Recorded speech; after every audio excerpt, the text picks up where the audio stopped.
Welcome, everyone. Thank you so much for joining me today. I'm Debra Eckerling, goal strategist, book proposal specialist, podcaster, obviously, and author of your goal guide and 52 secrets for goal setting and goal getting. You can't reach your goals on your own. You need your people. So every week I bring together some of my people to dive into the topic. And I love this panel today. We're talking about visibility. And one of the things that I love most about them is I know each of them from a different community. I mean, this is the point, right? Whenever people say, what is your favorite form of networking? I say it's my show because I get to bring people together or I get to introduce people. Anyway, this is going to be so much fun. We've got Megan Dowd from the FOA or Friends of Annie P. Ruggles community. I've got Liz Lopez from the Innovation Women community, and Amy Stone, who I met via Candace Rodarte from the podcasting and women creator community. And one thing, we've got like the content thread going between all of us, but visibility. People cannot hire you. You cannot help them if they do not know you exist. And even though, and I hear this all the time as someone who advises people on book proposals and the publishing path, and I just wrote an article called If You Don't Build It, They Won't Come, Why All Authors Need a Platform. It's not just authors. It's everybody in business. You need to build your soapbox and stand on top of it and scream from the rafters, not just for you, but for the people who need to hear you.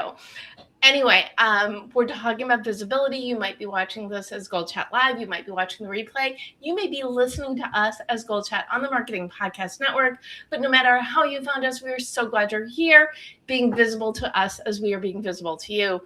Okay, that if you're watching the replay, that probably makes no sense, but that's okay. You get the whole point. And now I would love for my guests to introduce themselves better, because right now, all you know about them is they're awesome, which is accurate. I have a feeling we could do better. So Megan, let's start with you. Who are ya? Hi, I'm Megan.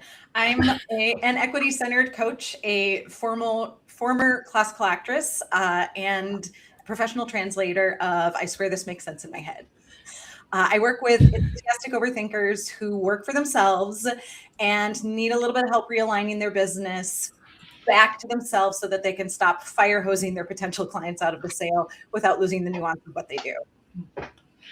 Okay, so you know the thing I'm stuck on is I'm an expert in translator of I Swear This Makes Sense in My Head. Where did that come from?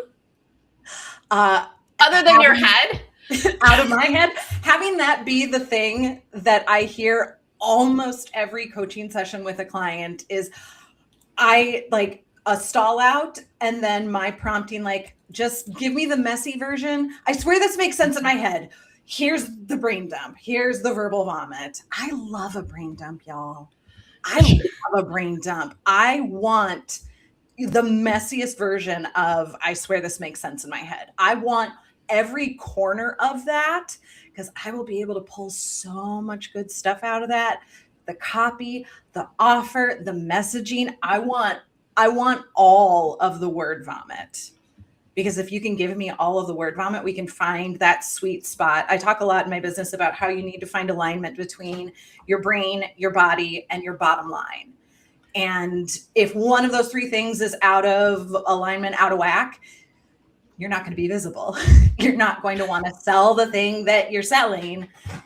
It's going to be exponentially harder, which is why I want the brain dump. I want the word vomit. I want it from every corner because that's going to help us illuminate what's getting stuck where you are glossing over something that is wildly obvious to you that you're like, well, I don't need to talk about this because everyone understands this. Nope, probably not. Probably not. Unless I'm you, I don't understand it. And I think especially for us enthusiastic overthinkers, we tend to discount our gifts because it comes so easily. So like, obviously everyone can do this. Here's the hard part. Nope. I don't even care about the hard part. That's like 4 miles down the road. Right, exactly. And the whole part of, in order to be visible, you need to be able to spread your message, which ties so well into our conversation today. Liz, you already have a fan here in Meryl Kaz, who is one of our regular tuner-innerers. So thank you, Meryl, for watching live and for all of your enthusiasm and support. Now that people know that you're a rock star, I'm sure you can get a little bit more detailed. And I love this. So we're part of Innovation Women. We've been connected for years.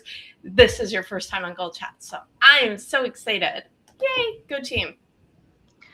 Well, thank you so much, Meryl. Great to see you in the audience. Debra, thanks for having me here. So I am Liz M. Lopez. I'm a coach, I'm a speaker, I'm an author, and I am a professional fear buster. So I work with people who are stuck, and perhaps it's in their jobs, perhaps it's in their businesses that they lead or founded, or it could be just in life. And I work with them to make sure that they see, that they trust, and that they know how to communicate their value so that they can achieve the success that they truly want. And again, that could be in their job, it could be in their career, or it could be just there's something in their life that they're meant to do and they want to get that done. I'm getting this communication theme from literally every one of my panelists, which is kind of nice, right? But if it's getting out of your head and screaming from the rafters, right? That's what visibility is all about. So it's not just writing it down, it's being like, okay, I can do this, ready to do this, right? Mm-hmm. And speaking is one of the best ways, yes, you need to articulate on paper as well, but through speaking, through podcasts, knowing, but being able to actually do that, that's a skill, right? It absolutely is. And I'll tell you that for me, visibility means a lot of things. And I know that we'll go through it. We've got a great perspectives coming from Amy and from Megan. For me, visibility also includes the simple keeping in touch. Right? Agree. So there's so many different levels of visibility, and it can feel sometimes so scary and so overwhelming. And what I like to do is kind of break it down into baby steps, because there's ways that we can find of staying visible, of staying relevant, of staying supportive to others that doesn't cost us our very sanity. Okay. Yeah. So we're going to do the Amy intro so we can jump in, because lots to dig into and lots of help that we're going to be providing, and not just to the people who are tuning in, but I always come away with new things that I'm going to try out. So thrilled to have you here. Amy, welcome. Thank you. It's super fun to go after Megan and Liz and to learn all about what they're doing and be super impressed when I start. I host a show that is called The Art of Imperfect Adulting, where I share stories of transformation and change. And what makes The Art of Imperfect Adulting my very favorite place to hang out is that the stories I share are stories of lived experience from just people. It's not academic research or subject matter experts. Very valid, but different angle on the stories. It's age group agnostic, it's topic agnostic, it's fantastic. I hope you'll all check it out. I'm so excited to be a part of a conversation about visibility, because my own search for visibility and action on visibility and growing my audience and all of the work that goes with that has led me to, over the last year, have a lot of conversations with people, including Deb and Candice, who introduced us, about what are the challenges that people who are creators actually facing when they come there. And so I have a new pet project, which I call the Unmuted Creator Collective, which is designed to be a visibility and growth engine for women in independent media. So I'm super excited to be here, and thank you for having me. Well, we're already like, it's like we're like a fan club of each other, and we've barely just gotten started. And I'm going to go to what the question that Liz alluded to only a moment ago, which is, what is visibility? Because I am certain we all have different definitions. And even though it may involve repeating yourself, I'm going to let you go first, Liz. So please define visibility. So for me, visibility is about relationship. And relationship can mean your network, right? And making sure that it is warm and nurtured. And I'll give you a specific example on the job search side, right? When I'm coaching leaders who are transitioning from a job, if you've been dedicated to this job so that you've neglected your career, that means that nobody knows you outside of that job. And that the people that you may have known before, you've kind of let them fade away. Right? So for me, relationship means that you're staying in touch with the people that are meaningful in your life to you in whatever way that is relevant. And that could be once a year, once a month. But then relationship also means, what is the relationship to the industry that you're in? And if you're a business owner, what's your relationship to your clients? What's your relationship to your prospects? What's your relationship to your peers?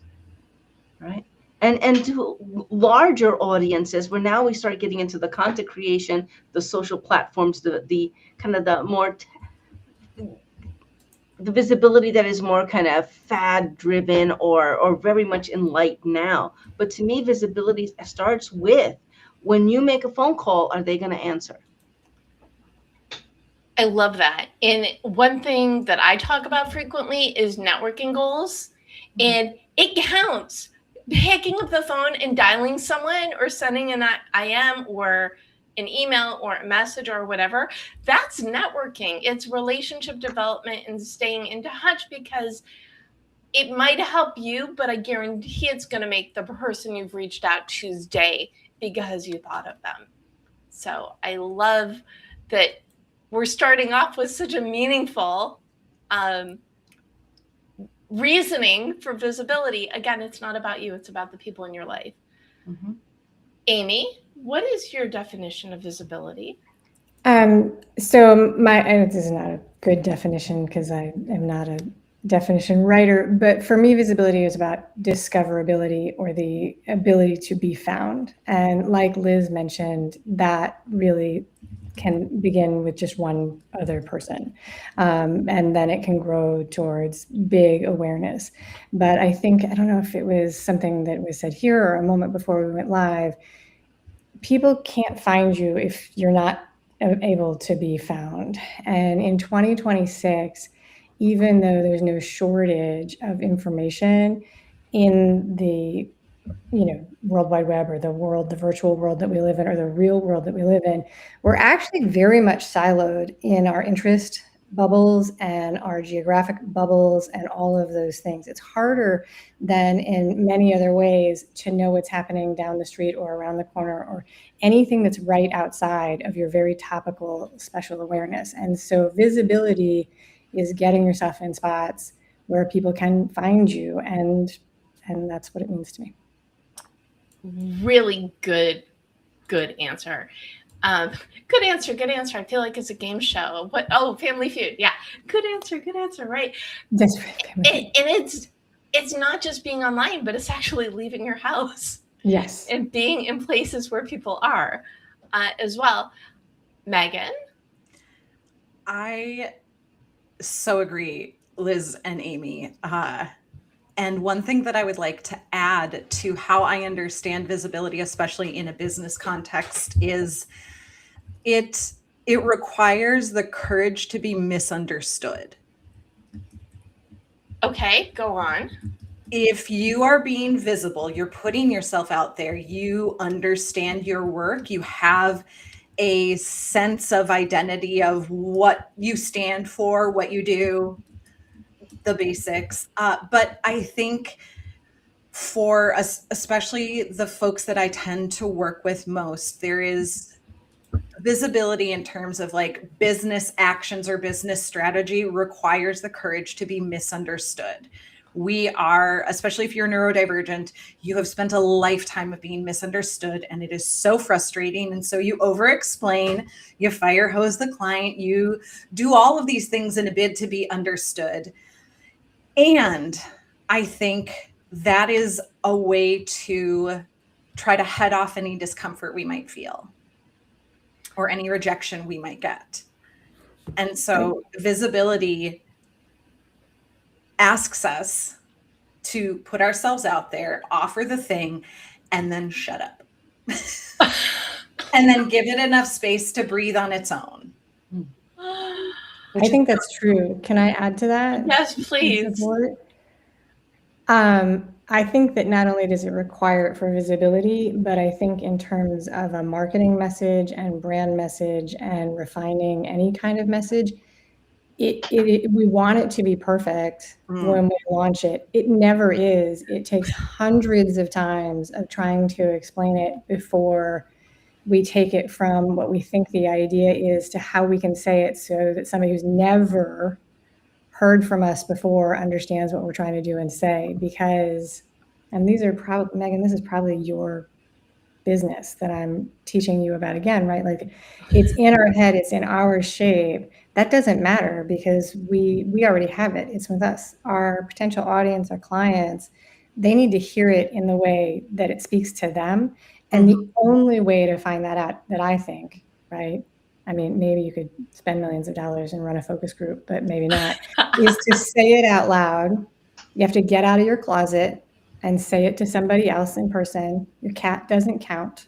Your mom doesn't give good feedback, but it has to be misunderstood and have people push back and say, I don't understand. Let me tell you, when I started telling people I was launching a show that was called The Art of Imperfect Adulting, people were like, do you mean parents? And I was like, no, I mean adults. Really? And it was, oh yeah, absolutely. 100%.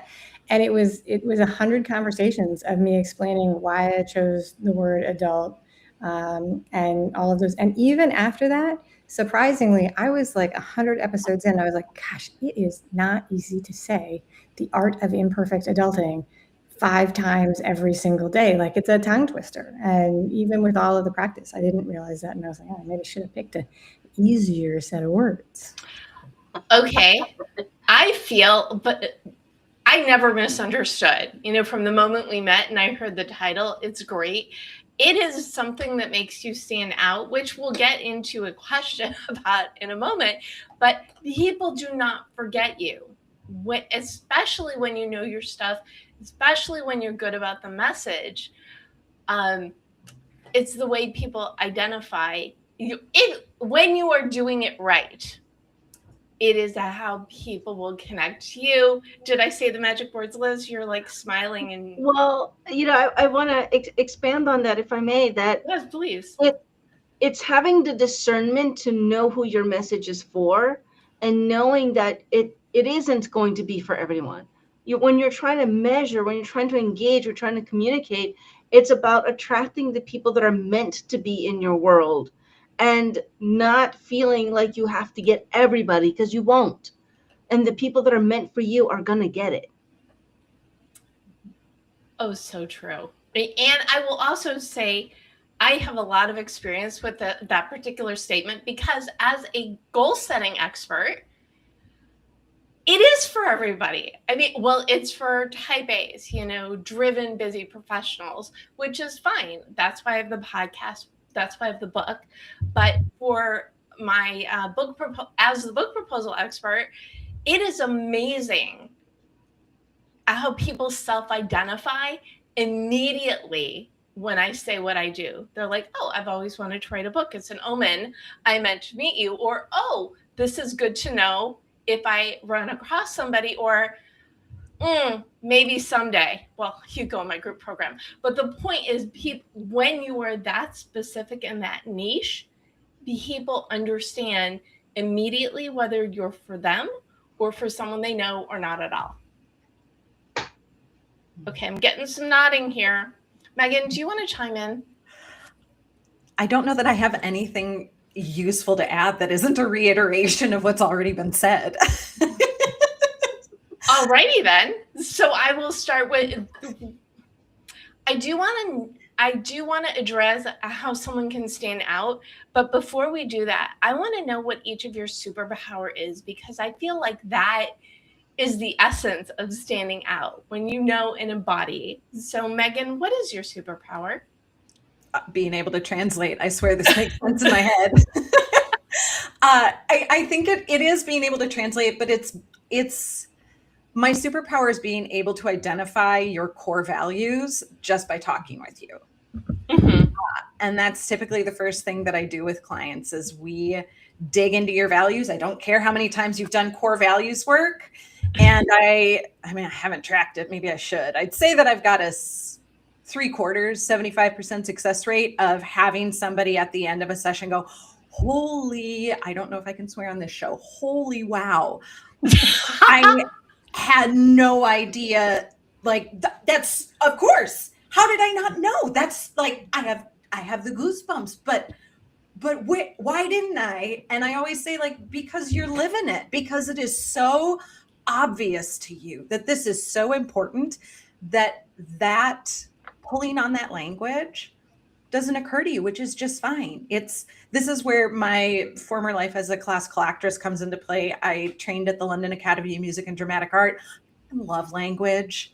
I love words. I love how we can use how words feel, both the feeling that it invokes in us, as well as the feeling of what it is to say a certain word in our mouth, how we form our mouth around certain words, how they land orally.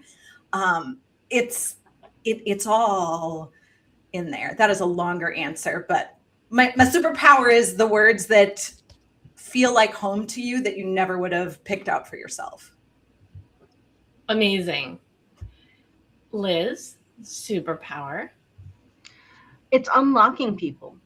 It's getting people who have given up on something that they really wanted, whether that's in their career, it's their business or dream in their life, and letting them see that there is a path, that they have the value, they have the strength, and that there's a path to that thing that they really want to do, whether that's creating legacy or living out a dream, and bringing them to the point where they achieve that.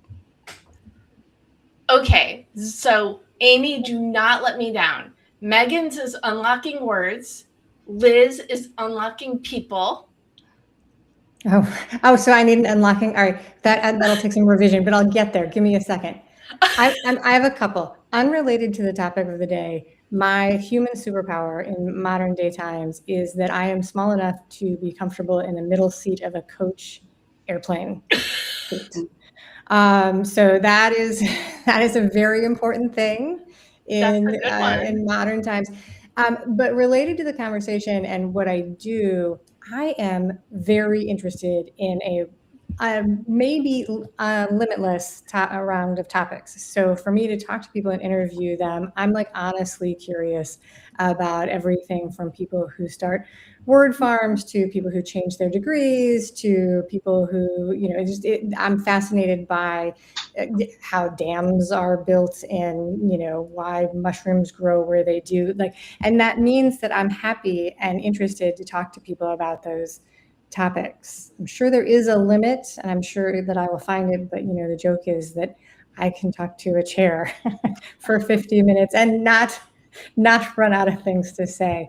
So that makes me, I think, a pretty endearing person to have a conversation with as a podcast. Deb, she unlocks stories.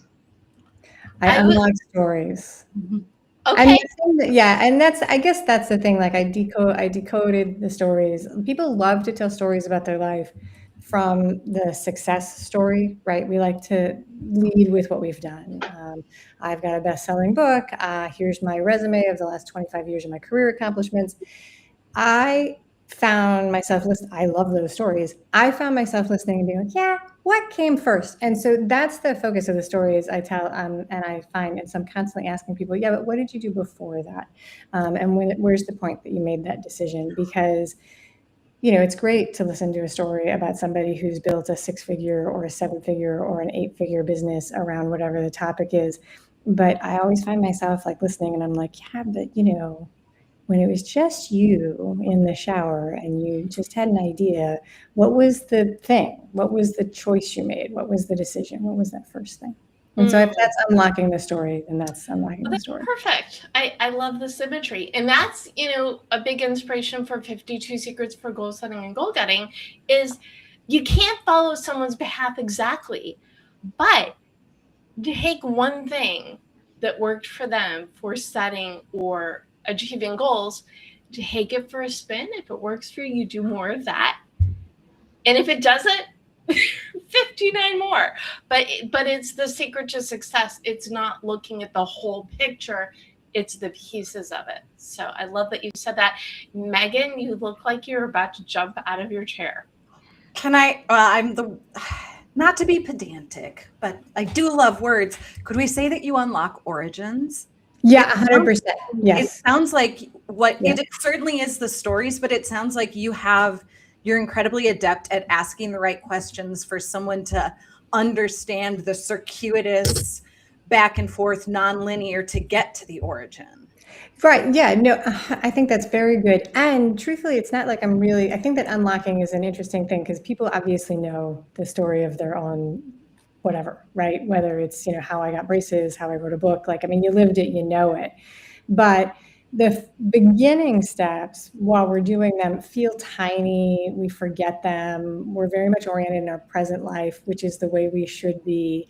And so it's giving people the space to sort of rewind the clock and say, hey, but what happened first?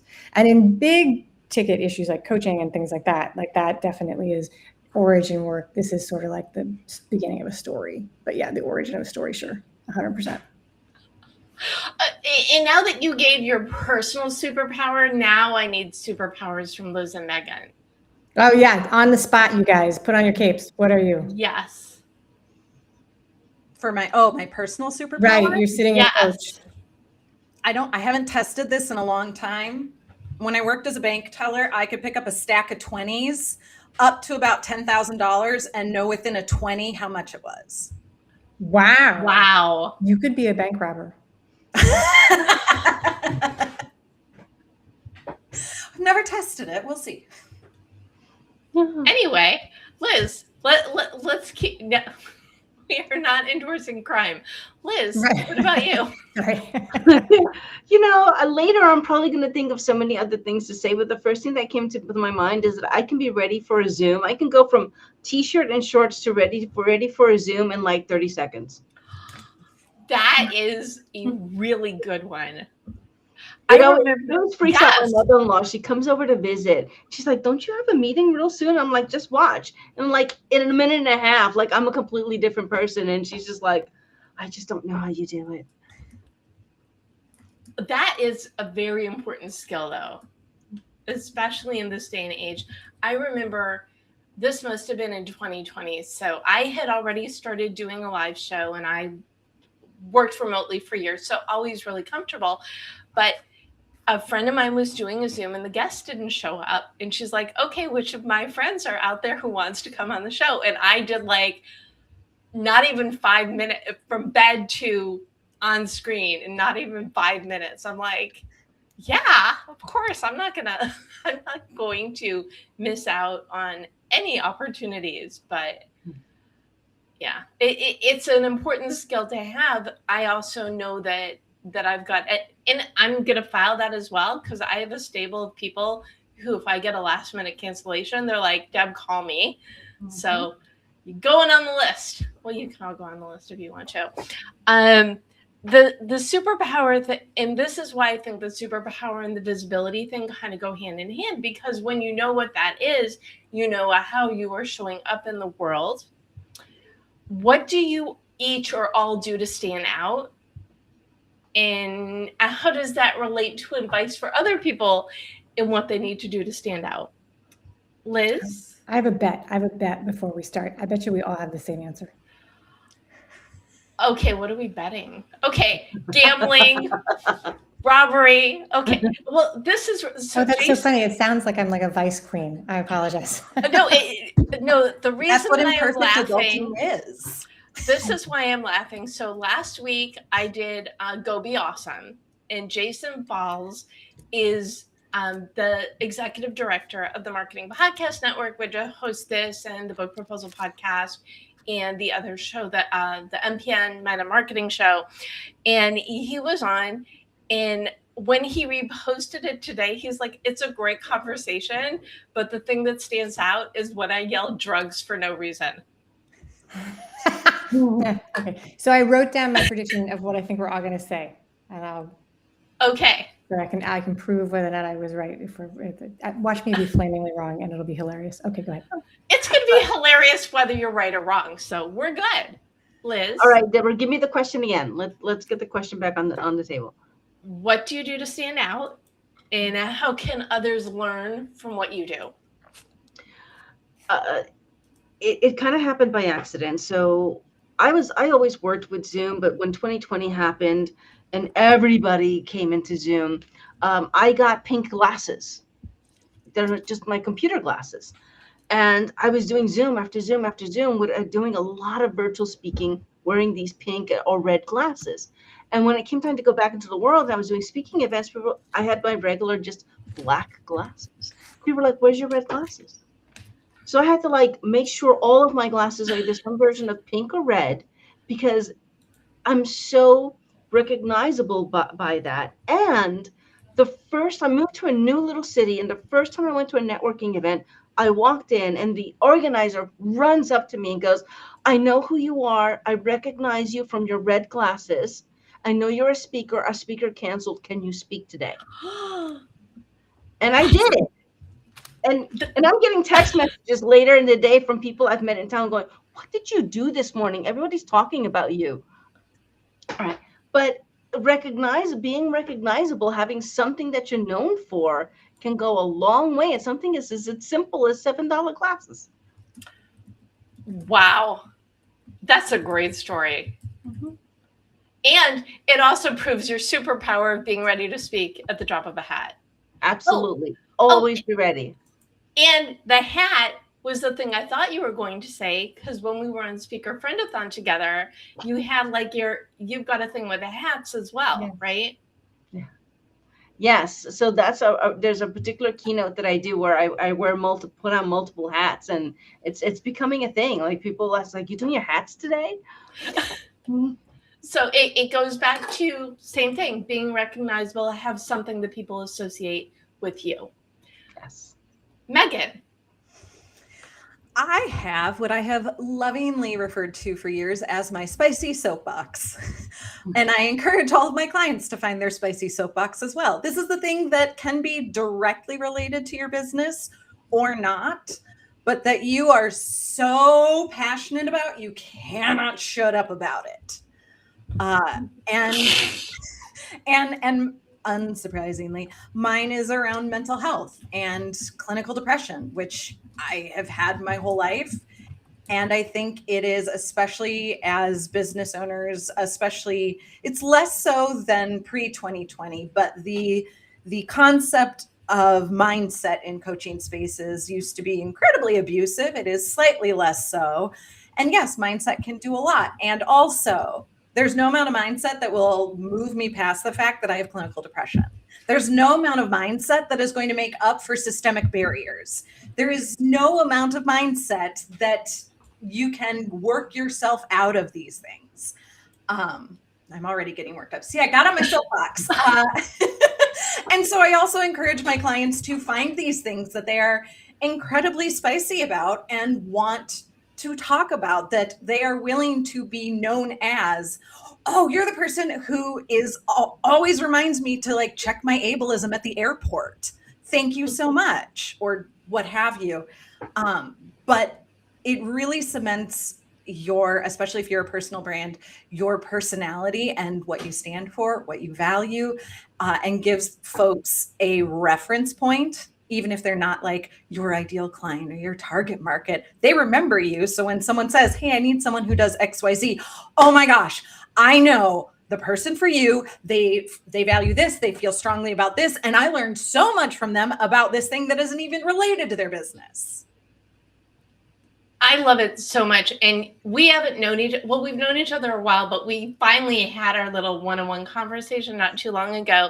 And when you mentioned the spicy soapbox, I got really excited because as the book proposal expert, this is what I say, whether I'm doing a workshop or a one-on-one, what is the one thing that you want to talk about forever? Because if you are lucky, you will get to talk about this thing forever. So with you on that. Okay, Amy. All right. I don't know if you guys have to tell me if you agree that what I wrote down matches what you guys just said. Okay. But I think the thing is to be your true and unique self. And like, I think that, that makes it easy to I don't know if it matches with what Liz said. And I think that she's got a really good point about being recognizable, but like what Megan said, it is so much easier to show up and be true and be seen for something when it just is who you are. If you're walking down the street and you're like, I am, and it's some sort of false, statement that or aspirational claim that you're not quite there, you feel uncertain, you're not sure, you're learning. If you show up and it's like, we don't question it when we show up, like, I'm Amy Stone. That is my name. Like, if somebody was to walk up to me and be like, well, are you Megan or Liz? And I'd be like, no. And I'm not going to be offended about it or anything. I'm just like, no, that's not me. I'm Amy. Right. If you're walking down the street, and Liz has her pink glasses on, if somebody comes up and says, hey, those are blue, she's going to be like, nah, they're pink. Right. That is who she is. And so for me, that's like, that was why it was my guess. It was like, those are the things that make us recognizable. And it's also, interestingly, the thing that can't be copied, even when people try. Like, so 100 different people can talk about the way they eat lunch, and it's all going to be conversations about the way they eat lunch, but each one is going to be their own, even if they're eating the same thing. Yes, that is true. Indeed. And I do think they're all very similar on the same theme. And by the way, if they were blue glasses, they would be mine, because that would be my power color. And I've actually, and this is really interesting, I wear blue. I mean, I just starting with over the summer when I did my 52 Secrets theme, Happy Mid-Year, I usually wear blue, but now I always wear blue. That was just something, I just decided, I'm like, you know what? I need to be always wearing a version of blue, because it is my power color and I love it. And like I said, it was one of those things where I think it was just at the beginning of the summer, and I'm like, I'm going to wear blue today. And then every week it's like, yeah, I'm going to wear blue again, because this is, that was, the tangent's way too long. I'm having a real hard time rolling myself back from it. But the point being, the common theme is, when you are your true and your unique self, it is easy, with air quotes, to be visible, because, and this is something I say all the time, when you love what you do, it shows. When you don't love what you do, it really, really shows. So why aren't you loving what you do at least some of your life? When you're showing up as that expert, it needs to be part of who you are. And that's the thread that ties all of us together. Yeah, can I add to that, Yes, Deb, before we please. move on? Because you use the word expert, like, as those of us who are in business and have personal brands and things like that, claiming your expertise can be tricky when you're new to something, right? Mhm. But we are always the expert of being ourselves, right? Like, we are always our own expert of our own life. And so that is one of the pass through that, like, sort of imposter sort of syndrome. It's like, if you're like, I'm an expert at basket weaving and I've only weaved one basket, or I've only taken one class, that doesn't feel right. But it's like, my story of how I learned to weave a basket, that's always yours. Going back as the expert in origin stories. And I will also add that next week's episode is on imposter syndrome. Oh, see, I was giving you a little advanced promo. Thank you. I appreciate it, how you just got the psychic link, right? Brain download. We're connected. Absolutely. Okay. Did one of you want to jump in? Well, I love that you're having this kind of back-to-back visibility and imposter syndrome. So when I wrote my book, Permission to Dominate Your Success, it was centered on that, and how so many women are saying, I'm really struggling with imposter syndrome and how to overcome that. And I think that it all feeds each other, right? That imposter syndrome, that self-doubt, that questioning, those fears limit women, and anybody really, from being visible, right? And then when they kind of are brave and they have that visibility, sometimes, the world out there, we can get a lot of kudos, but there's also haters, so to speak, right? So then negative response can then reinforce that imposter syndrome. And it becomes this vicious cycle of knowing that I need to be visible. I want to be more visible, but it's painful to be visible. Right. So I love that you're addressing that, because if we can take care of those self-doubts, build that confidence, then we can lean into visibility, authentic visibility, in a safer way. Yeah, creating that safety. to be seen. And I think that comes back to like owning your own unique story, because all right, so if you don't know how to windsurf and you're going to jump out and say, I'm going to teach you how to windsurf, that might be really scary, right? To run an ad for that. But if you stand up and you say, hey, let me share with, I'm learning how to windsurf. Let me show you my experience learning. Then it's like real and it's true, and it's easier to talk about and be seen with that. And I think we probably all know about the current like Yap challenge that's out there. I think that's one of the formulas for why that is so popular, because it is giving people permission to to use Liz's words, to show up in their current state. Like, let me just talk to you about what I'm yapping about today. I think yap is a weird word, but that's a topic for a different day. It's fun to say yappity yap yap. Do you wanna quickly share what the Yap challenge is? Oh, so sure. I'm not the best person to like do this, because I'm not I may get some of the things wrong, but there's a woman whose name is Jessie. And she went onto social media and she was like, I'm gonna yap and share my career confusion. And very quickly, she built up an enormous following and was able to launch a digital product and make millions of dollars with a challenge. So it's like sort of taken the social media brand space by storm. So it's like one of those things that everybody's always trying to do when they're trying to rig the system, so they actually do it, but it only happens by accident. It was one of those things. Well, I think she's a very accomplished person, and, had a lot of skills that she brought to the table for sure. I think that, I wouldn't want to steal her glory and her expertise by saying that it was like by accident is what I'm trying to say there. But yeah, it's been really inspirational. I mean, some people are not finding it inspirational, but I find it very inspirational that she's been able to do this, and that she's out there as an example of things that are possible.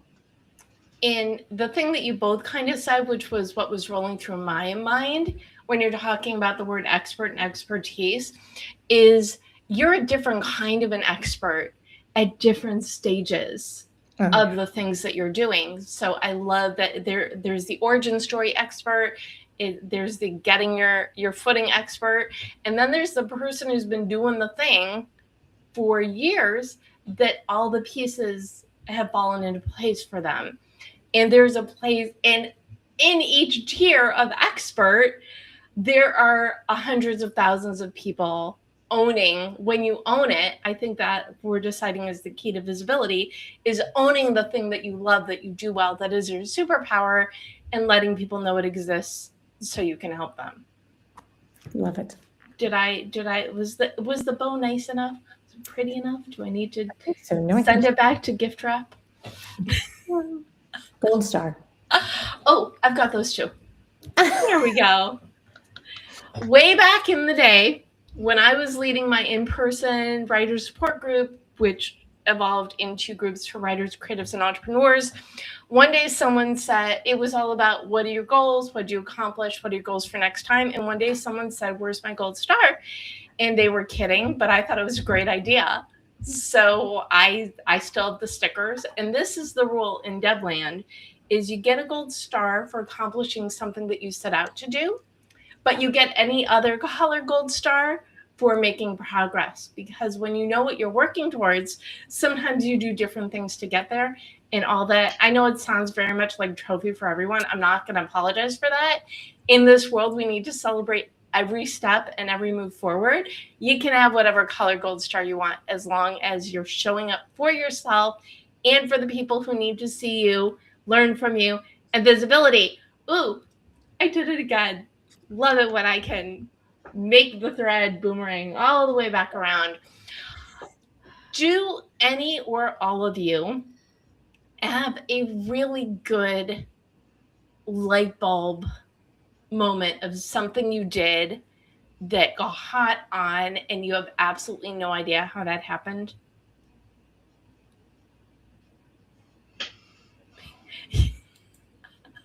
Or not?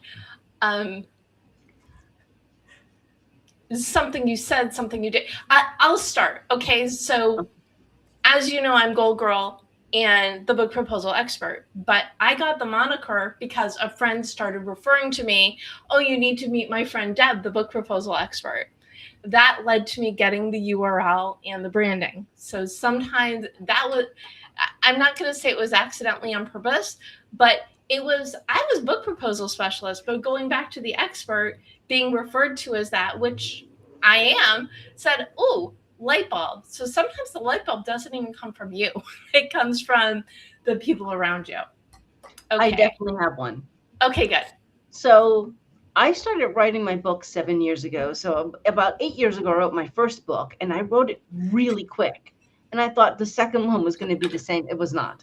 But as I was brainstorming the title, my best friend and I do a lot of business brainstorming together. And I was telling, I'm floating around with these permissions. I'm like, I want to say like permission to succeed or permission to thrive. And she's like, thrive? It's like, I want to dominate. I'm like, ding, ding, ding, ding, ding. We've got the word, and it became a big thing. Like I've been talking on stages with this permission to dominate your success now for almost 8 years now. So yeah, sometimes somebody else just lights up the word, right? Like they have a little bit of Megan's gift of just being able to gift you the right words at the right time. Always, and they are exactly that. They're gifts. Mm-hmm. Megan? This will be the third time I've brought it up, but the translator of I swear this makes sense in my head, the number of times I was referred by someone, especially like tagging me in a social post on Instagram or Threads, is like, oh my gosh, you need to meet, you need to chat with Megan because she will listen to whatever and she will understand what you are saying. And it's true. I love to listen. I love your stories. I want to hear all about it. Whether or not I want to hear every tangent. Tangents are welcome. Because that's going to tangents are your friend. Yeah. People don't realize that tangents are your friend. Oh, the number of times I have, it's probably an obnoxious number of times, but in like all sales pages, onboarding emails, check-in emails, everything is like, please tell me, even if you think it doesn't relate to your business. Mm-hmm. Please let me know, even right. if something comes up and you feel really strongly about it, even if you don't think it's a real reason or good business. Mm-hmm. Which comes back to that brain, body, business alignment. Like, I don't care if you think it is good business. I would guarantee almost all of us have at one point or another written really good, objectively good copy that was terrible copy for us, for our business. Right. And that is one of the hardest things, I think, to evaluate for yourself and to work through, because it's good writing. But I don't want to publish it on my website. I don't want to talk about my business in this way because it's not good writing or good copy for me. And there you go. Okay, Amy. All right. So I don't know if this is going to get it exactly right, but I'll tell you the story. So when I came up with the name, The Art of Imperfect Adulting, the first person I told was my husband. I thought it was adorable. He did not get it. He was like, I don't know what that is. I don't know what you would ever do with it. And so I just was like, well, that sucks. But then at some point I shared it with one of my adult kids. And so I told my daughter, I said, I have this name for this new thing. I'm not exactly sure what it is, The Art of Imperfect Adulting. And she looked right at me and she was like, that's very millennial of you. And I responded, I'm 52, I'm Gen X. I responded like any Gen Xer does when being told they're anything other than Gen X. I was totally indignant, not about the name, not about anything. I was like, no, I am not a millennial. I am proudly Gen X. But the thing is that once she said that's cute, and we went on, and the reaction that I get now is more like the one that you gave, Deb. It's like people do, they're like, that is great, and I really like it. And so that's the feedback I get on the name. Yeah, I mean, the audience there we go. I mean, then you have lots of millennials and Gen Zers in the audience, so hopefully it's age group agnostic in its cuteness. But the first person I told did not resonate with it, and I had the guts to keep on going there we go. Well, and then your comment earlier about when you have an idea to talk to someone who's not your family makes complete sense now. There you go. Maybe I developed that based on my own experience with the amazing feedback I get from my peanut gallery that I live with. Right. Well, and so my mom was she was my best brainstorming partner, the cheerleader's cheerleader. So she would defy the odds of the family member who was, queen of the acronyms, all of the things. But so when you said that, I'm like, really? No, my mom was good. But after your husband's story, now I completely get why you made that differentiation. There you go. I don't know why Liz and Megan are nodding. I'm just glad that they are. I can resonate to the story of like who you need to bounce things off of. I always tell my clients, go tell the mean aunt that doesn't like you and see if she gets you, right? Because she's not going to just praise you for, oh, that's good, honey. But I want to say to Amy, like, I love it. I love it. I honestly feel like, I'm living this imperfect adult life. And wow, isn't it great to know that there's a whole community around it? Like, wow. Like, I feel like I've been let off the hook just by reading the title. So now I got to listen because it sounds awesome. Thank you. I think it was inspired by all of my Pinterest fails of the, 2010s. Do you guys remember those? Yes, 100%. I was working in ed tech at the time. Yes. Megan, did you have something you wanted to add? Oh, I was nodding along because my husband and I long ago instituted a rule of whenever you're talking with the other about your work, you have to be very clear from the outset. Do I need to listen to understand, or do I need to listen for you to brain dump? Because both of us are very deep, like love what we do very deeply and are so opposite areas of brain. And so like his work, he's a game experience designer, games designer. I don't know half of the tech that you're talking about or what needs to trigger where. And so we've established, do I need to follow this? Or do I just need to be the person that is here and willing to receive it and talk you through it? Because I am happy to do either of those roles. We are happy to do either for each other, but those are two very different roles. Amazing. Okay, so I want to do a couple more shout outs. We've got a Hamilton watching live. We've got Lori, Meryl's commenting away.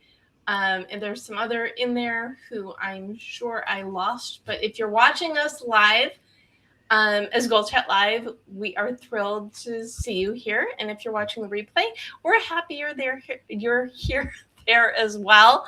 And all the things. And I know there are a couple other names that I cannot back far enough to find, but I see you. I appreciate you. You are visible to me. Anyway, at this point, this is when I invite my guests to gift a goal. Something anyone who's tuning in could do today, tomorrow, immediately to up their visibility game. So, Amy, what goal are you gifting today? All right, so the gift that I'll give people that I think is sometimes the easiest way to increase your visibility is to invite people to do the thing you want them to do. Invite them to attend your workshop. Invite them to read your newsletter. Invite them to listen to your podcast. I think that a lot of times we think that it's just like, go shout from the rafters that you've got something. And that is wonderful to do. I think it's also a little bit like shouting into the void. And it's a big difference between saying, hey, Deb, I've got a new episode of my podcast. Megan's a guest. She tells her story about talking to Liz. Here's a link. Would you like to listen? And so that's a direct action to invite somebody to see you. So simple that it just might work. It just might work. Amazing. Megan, what goal are you gifting?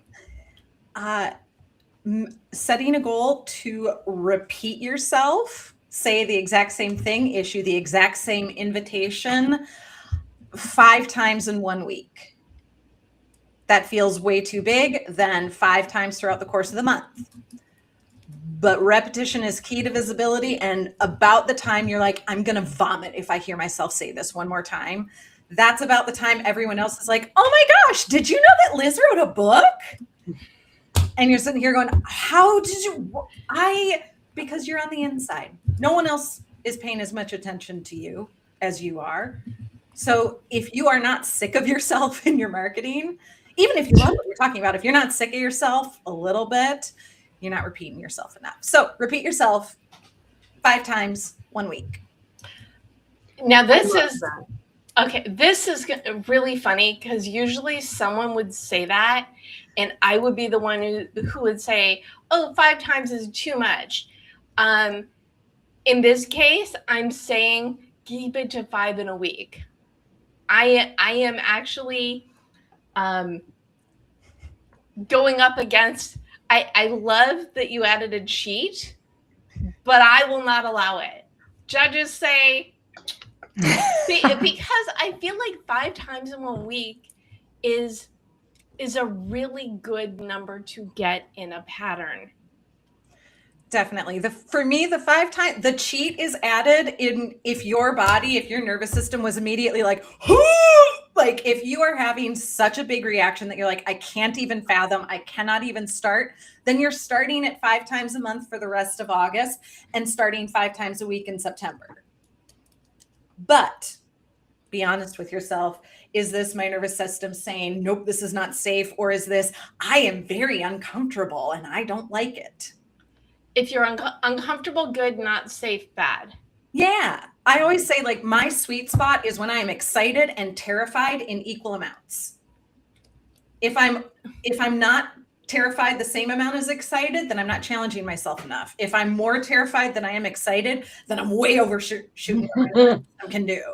But if I'm equally terrified and excited, ooh, that's a good challenge. Scared-sighted. I like that. Be equally terrified and excited. That's your barometer. I'll back up what Megan and Debra were saying. I think that most of us underestimate how much visibility we need to move the needle.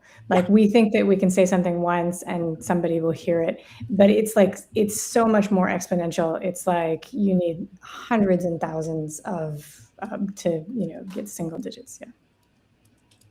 Yes, you are not repeating yourself to you. You are letting people know, you are gifting other people with the knowledge of what you have to offer, because if you're not, then you can't help them and they won't grow it. So like you're doing them a favor. It's not like you're doing them a favor. You, by the sheer act of repeating yourself and letting people know what you do, you are helping others because they know you exist. And the mindset that I channel, just for anybody who's out there who's listening, is a musician who is performing crowd favorites. So they've done it, if they're lucky, thousands of times, right? Mm-hmm. They'd probably really rather do something new, but they do the crowd favorite for the person who's for the people, the people in the audience who that's what they want right there. Mm-hmm. That's their favorite thing to hear at that one time. So if Jimmy Buffett can do Cheeseburger in Paradise, how many times? Amazing. Okay, Liz, what goal are you gifting?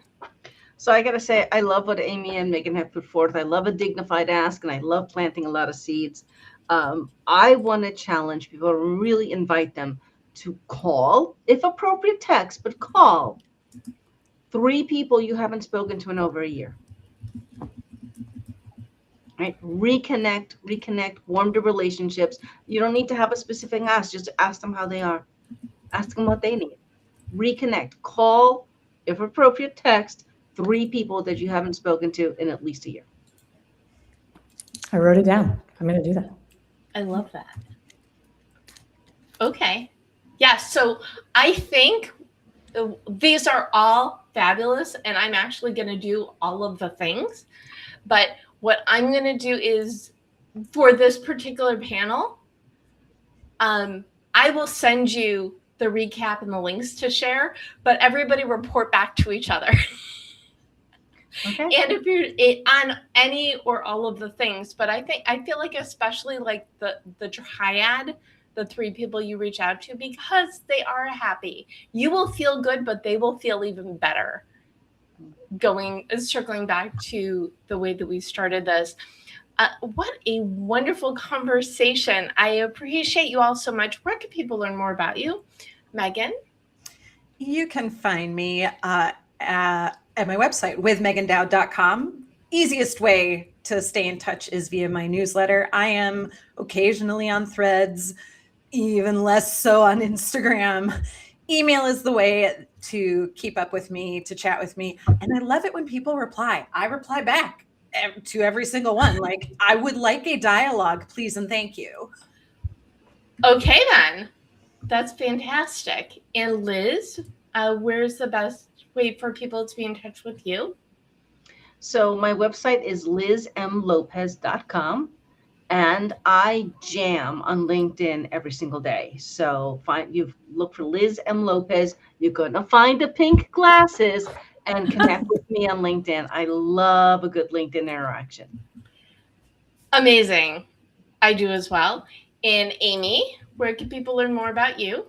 The website is imperfectadulting.com. There's a newsletter there. There's freebies. There's all those things. I am all over the social media platforms. And so, but the information about that is all on the website. I will do my best to communicate with everybody in all of the places they are. But yes, email is best. Social media is awesome. Website, all the things. My favorite social platform at the moment, I would say, is YouTube. Okay. And I am at the Deb Method everywhere, including YouTube. And I am live every Monday at 4 p.m. Pacific. And you can also, subscribe to YouTube, but on your favorite place to get your podcast, you can subscribe to GoalChat, which is a part of the Marketing Podcast Network. And if you go to thedebmethod.com/blog, you will get the recap and the replay and the goals. If you need that extra dose of inspiration, and I will have everybody's website and everybody's LinkedIn on the recap as well. So part of your visibility, so your bonus goal would be to reach out and or comment, interact with one or all of us. We are friendly, visible people. We want to develop relationships with it. How do I say it? And I know I was pulling the thread too tightly. You can't reach your goals on your own. You need your people. The more people in your circle, the more people you have in yours. So there you go. It's all about, we're in this together. The more visible you are, the more you find your people, the people you can help, the people who need you, the people you need and the people who need you. And sometimes visibility is as simple as Liz put it, as picking up the phone saying, hi, how are you? Because you never know where that's going to lead. I have this great story, and then we'll go to final thoughts, that my friend Vivica Von Rosen told me years ago. She also subscribed to the IMs, the hi, how are you emails and IMs. And I don't know if it was a friend or client did this to somebody, and they said, oh, our request for proposal just came out. Did you apply for it? No, I didn't see it. And she got like some ridiculously 6-figure contract just because she said, hi, how are you to somebody. And they said, you need to apply to do this thing for us. So if for no other reason, I mean, they're not all going to be out of the park, but you need to be out there consistently. You need to ask for what you need. You need to help people, but you most importantly need to be who you are and show up as that person, loving what you do all the time. I feel like I'm rapping, but I haven't done your final thoughts yet. So you guys go. Megan, final thought.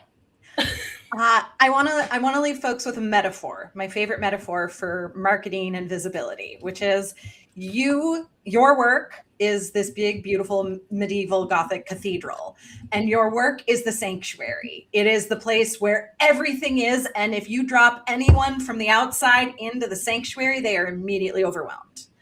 all of the architects of those beautiful Gothic cathedrals created an antechamber, a narthex, a place where folks could come in, orient themselves, prepare themselves, take a hot second so that they could enter the sanctuary to be overtaken by the power of the divine. All of which to say, we love all the information inside the sanctuary for sure, but your audience needs the narthex. They need the antechamber. They need that place that to you might feel oversimplified, but to them is exactly what they need to hear in order to orient themselves to be successful once they purchase. Okay, I do not know how to make that short. Sorry, but I'll try. No, your audience needs you to oversimplify to understand your value. Yeah. Extra points if you can work the word narthex into the summary, Deb. I cannot even spell it, so I will. You can keep your points. That's a great word. It is. Okay, Amy, final thought. So final thoughts, I'm really thankful and grateful for being able to have this conversation. I think that visibility can be overwhelming, and it's really helpful to have in your pocket to know that people are all working on it. One of the things when I was setting out for building my very first business, I read, this is long enough ago that I read it in a newspaper, like a printed newspaper. And it was a profile on one of the most popular restaurants in my town, Miami. And so it was a profile of the head chef, and it was already a top restaurant. And as a note in this profile piece, the reporter noted that the interview started late because what the guy was doing was texting people the lunch specials for his already mega popular established restaurant. And I always keep that in my pocket, that it's like he was already successful and he was still daily, the guy, not the marketing person or the salesperson or the person at the counter, and all these people also had the jobs. The guy who owned the restaurant was like, hey, 10 people, here are the specials, come for lunch. Okay, so if I were to modify that into a short blurb, I would say visibility can be overwhelming, but keep working it. I love that. Thank you for the summary. I can be wordy. I keep in mind what I do is similar but very different from what Megan does, is distilling people's superpowers, their gifts, their slants, their specialties into differentiation. So yes. It's hard though to do it live on the spot while you're like typing and stuff. That's a talent. Well, I love doing this show, but the way that I keep my sanity of doing the show is typing the notes in real time, so I can give them the best of you all if they're going back through it. So I'm impressed though. I think that I would be like losing my speaking ability if I was trying to do it. Well, thank you. I appreciate that. Liz, final thought.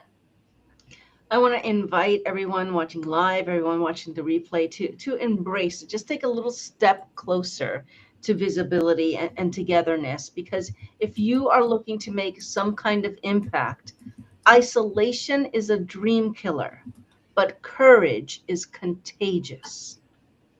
See, she gave you the soundbite, Deb. That's cheating, Liz. Okay.